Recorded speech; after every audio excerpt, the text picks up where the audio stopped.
वक्रतुंड महाकाय सूर्यकोटि समप्रभ निर्विघ्नं कुरु मे देव सर्वकार्येषु सर्वदा।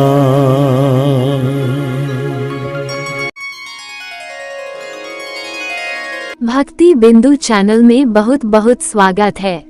तो दोस्तों, आज की वीडियो में आपको सुनाने जा रही हूँ सत्यनारायण की व्रत कथा चतुर्थ अध्याय। सर्वशास्त्र ज्ञाता सूत जी ऋषियों और मुनियों को आगे की कहानी सुनाते हुए कहते हैं, राजा की आज्ञा के बाद वो साधु अपने दामाद के साथ घर की तरफ निकल पड़ा। कुछ दूर जाने के बाद रास्ते में उसे एक व्यक्ति मिला जो डंडे के सहारे चल रहा था। वो व्यक्ति असल में खुद सत्यनारायण भगवान जी थे। उन्होंने उससे पूछा, हे साधु, तुम्हारी नौक में क्या है? ये सुनकर वैश्य हंस पड़ा और अभिमान भरे स्वर में उसने कहा, हे सज्जन, आप मुझसे ये प्रश्न क्यों कर रहे हो? कहीं आपको मुझसे धन लेने की इच्छा तो नहीं? अगर ऐसा है तो मैं बता दूं कि मेरे नाव में तो आपको केवल बेल और पत्ते ही मिलेंगे। वैश्य की इस कठोर बोली को सुनकर भगवान ने कहा, ईश्वर करे तुम्हारी वाणी सच हो जाए। ऐसा कहकर वे कुछ दूर समुद्र किनारे जाकर बैठ गए। अब उस वैश्य साधु ने जब अपनी नाव की ओर देखा तो वह दंग रह गया। उसकी नाव में रखे सारे वस्त्र और आभूषण बेल और पत्तों में बदल गए।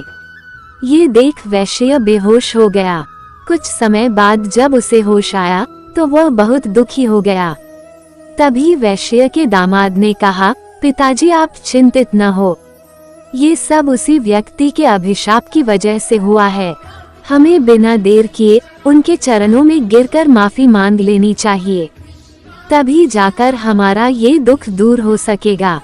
अपने जमाई की बात मानकर वैश्य उस व्यक्ति के पास जा पहुंचा और विनम्र स्वर में बोला, मेरे अपराध के लिए मुझे माफ कर दो। इतना कहकर वैश्य जोर जोर से रोने लगा। इस पर सत्यनारायण भगवान ने कहा, हे साधु, तुम्हें जो भी दुख मिले हैं वो सभी मेरी ही आज्ञा से मिले हैं, क्योंकि तुमने अपने वचन के अनुसार एक भी बार मेरी पूजा नहीं की, जिससे मेरा अपमान हुआ है। इस पर वैश्य ने कहा, हे भगवान, आप तो सर्वशक्तिशाली हैं। आपके रूपों को कई देवता भी नहीं पहचानते, तो भला मैं कैसे आपको पहचान पाता? अब मैं समझ गया हूँ और अपनी भूल को सुधारने के लिए मैं आपका व्रत जरूर करूँगा। आप कृपा करके मुझे माफ कर दें और मेरा धन मुझे लौटा दें। साधु की बात सुनकर भगवान सत्यनारायण खुश हुए और उसे आशीर्वाद देकर ओझल हो गए। इसके बाद वैश्य अपने जमाई के साथ नाव की ओर लौटा। वहां पहुंचते ही उसने देखा कि उसकी नाव में पहले की तरह धन भरा हुआ था। इसके बाद उसी जगह पर वैश्य ने दामाद व अन्य साथियों के साथ मिलकर सत्यनारायण भगवान की पूजा की और फिर अपने घर की तरफ चल पड़ा। वैश्य जब अपने जमाई के साथ नगर के पास पहुंचा तो उसने एक दूत के माध्यम से अपने और दामाद के वापस आने की सूचना पत्नी को भिजवाई। दूत ने उनके घर जाकर वैश्य की पत्नी लीलावती को नमस्कार करते हुए कहा, मालकिन साहब और दामाद दोनों नगर के पास पहुंच गए हैं।